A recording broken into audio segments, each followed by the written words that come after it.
Oh, hey, sup? I'm finna change your super basic marketing so you can flex on the competition and avoid an L, which stands for lose. I'm gonna show you how and why to use TikTok.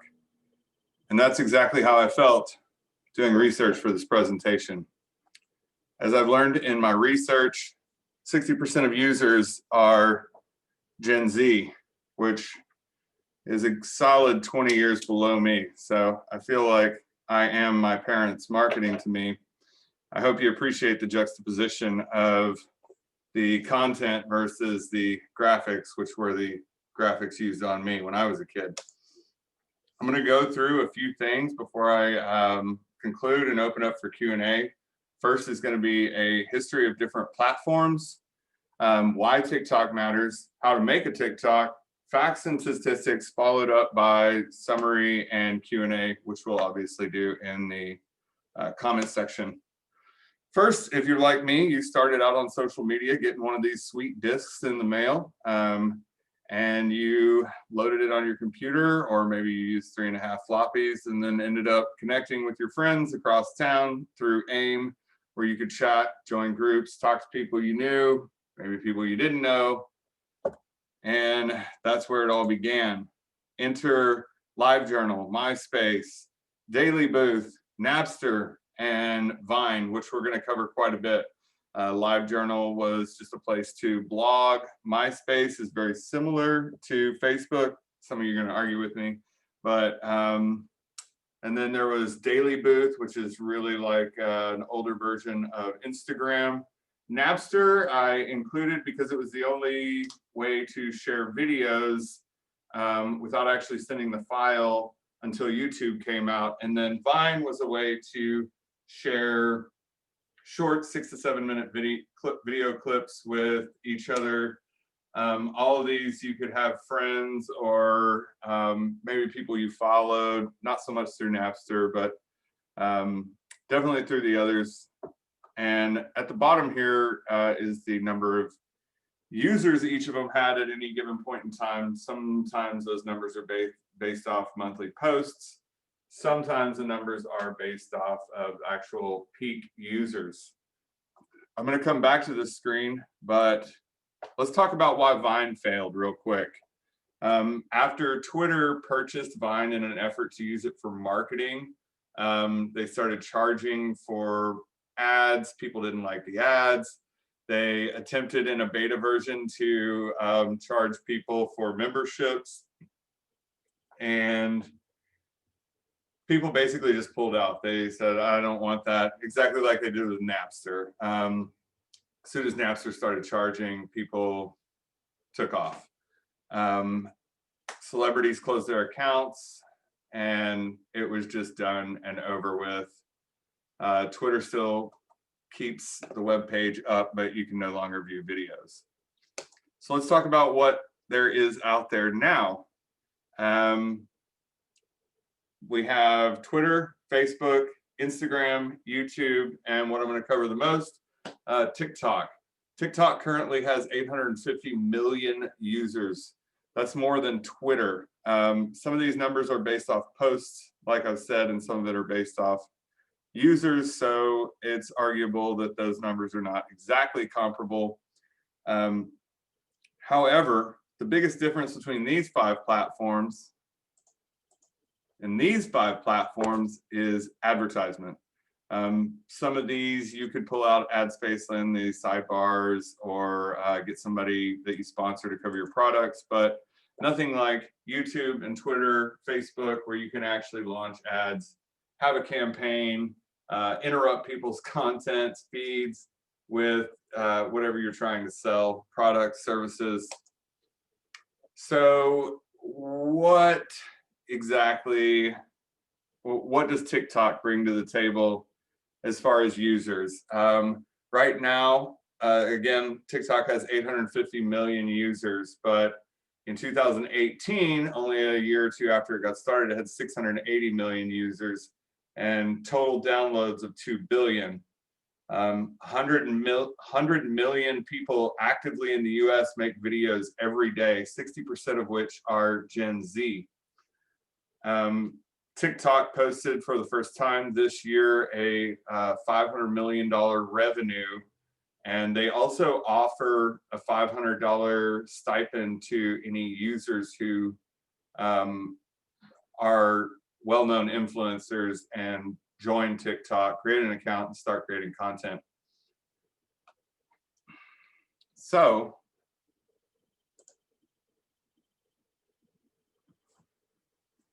how could you use TikTok? What does it do? And how would you market with it? In this slide, I'm going to go over the primary marketing advantages and features offered in TikTok. First off, they just launched a few weeks ago a new dashboard for businesses in order for them to target specific markets.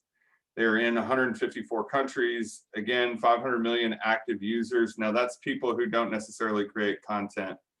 And they're one of the top 10 most downloaded apps right now. As far as advertising goes, you have a lot of different budget-friendly options. In-feed ads are $10 per click per thousand. You can set up a schedule where you only spend a certain number of dollars per day, which is part of the bidding tool. I'll go over in just a second. And then you can also do a complete takeover of TikTok, where you just flood everything for an entire day. Grubhub did it a while back. It cost them $150,000 to do that. The bidding tool is a little complex, but basically if your target audience comes on TikTok within the day, it will market to them and it will only spend up to whatever number that you've set as, like, let's say you say $20 a day, which is their minimum, but your target audience doesn't come on TikTok, then it won't spend that $20. However, if you're targeting to, let's say, kids with a new video game and they're on TikTok more on the weekend than they are on the weekdays, then on the weekends you might get charged that $20 every day when you're hitting your target audience. Alternative methods to reach people are through hashtag challenges. BMW did a hashtag challenge where they got owners to show off their cars. That was free marketing for them. Challenge versus rewards. The video game Fortnite offers challenges and in-game rewards to its users, which perpetuates the number of hashtags that they get on TikTok and the number of shares they get. And there's partnerships and sponsors. Right now, you can sponsor an influencer, you can sponsor a person to go in and cover your product, talk about your product, say how great your product is. Black Diamond does this with, like, Alex Honnold on Instagram. There's also a couple of ways that TikTok is currently teaming up with other companies so that you can just click on an ad and it'll take you straight to a cart or a place where you can shop for their items. So the long and the short of TikTok is that you can reach more customers on more platforms. You're not stuck with Facebook, Twitter, and Instagram, LinkedIn as well anymore. Top benefits are the business platform that they just launched, which enables businesses a really user-friendly way to interact with their customers and target customers. Again, I said there's 500 million active users on there, so their opportunity is pretty big for advertisers to reach them. It can be potentially free if you create your own content, and it's reaching a brand new audience of Gen Z that are kind of hard to target and reach on other platforms. And TikTok's message in their advertising is they don't make ads, they make new trends. If you follow Gen Z at all, you know that they rely a lot on experiences instead of material goods, which is how TikTok is marketing to you to get you to market to them. So how do you make a TikTok video? It's an excellent question, and it's one I had to figure out on my own as well. This is a picture of the very first camcorder I ever held. So I'm going to give you a super basic walkthrough, not get too much in the details. So this is what your home screen looks like. 75% of users' time is spent on the For You tab, which is just suggestions right up there. versus the following, which is people you're actually following. On the left and bottom, you have ways that you can connect with people by liking, commenting, sharing. You can click on the music that they've used in the background. On the bottom, you have home, discover, where you can search for things, create, your inbox, where you can direct message people, and then go to your profile. When you click on create, it takes you to a screen like this, where you can use a front or back facing camera. You can change the speed that you record at, and then there's a few functions on the side. Pay close attention to the asterisks. Beauty, filters. You can also change the recording length, and you can add effects. You can also upload your own content that you've already created, such as videos or pictures, using that upload or template feature in the bottom. Once you get done recording whatever video you're going to record, you can add filters, adjust clips, do voice effects, do voiceovers, add in sounds, add in different sorts of visual effects like text, stickers, make yourself look like a dog, whatever your preference. And then when you click next, it's going to take you to the final screen, which may remind some of you of the Instagram screen before you post. Who can view this? Allow duet, allow stitch, that allows other users to share your video while they're sharing their video, and then you post. So just so you're aware, there was some research done, and everything that I put an asterisk next to suggested to users, Gen Z, who's focused very much on being authentic, that these features came across as very inauthentic. So if you are trying to market to Gen Z, it's important to note maybe not to use those features. There's 3 different strategies that a lot of companies have used. One is just to hire a personality. Hollister recently hired this dancer to basically dance in their clothes.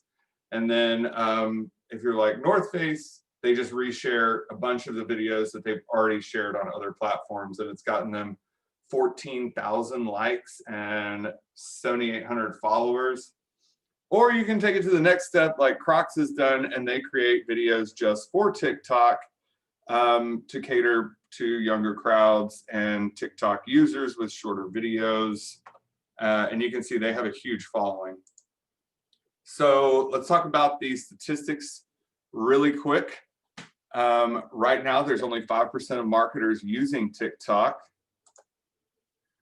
16% of marketers plan to increase their uses of TikTok. Remember, like I said, Vine eventually got a lot more followers than TikTok, or than they had in the beginning. So it's reasonable to assume that TikTok is going to keep growing.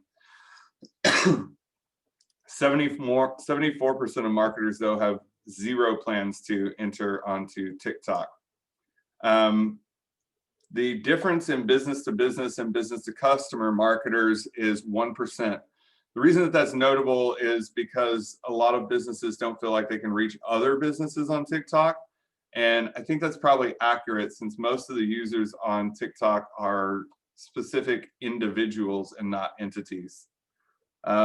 So really quick, what we covered is history, Vine, why it's similar, why TikTok is relevant, basics of the app and making a video, different strategies you can use, and some of the facts and statistics to back up where TikTok's at now.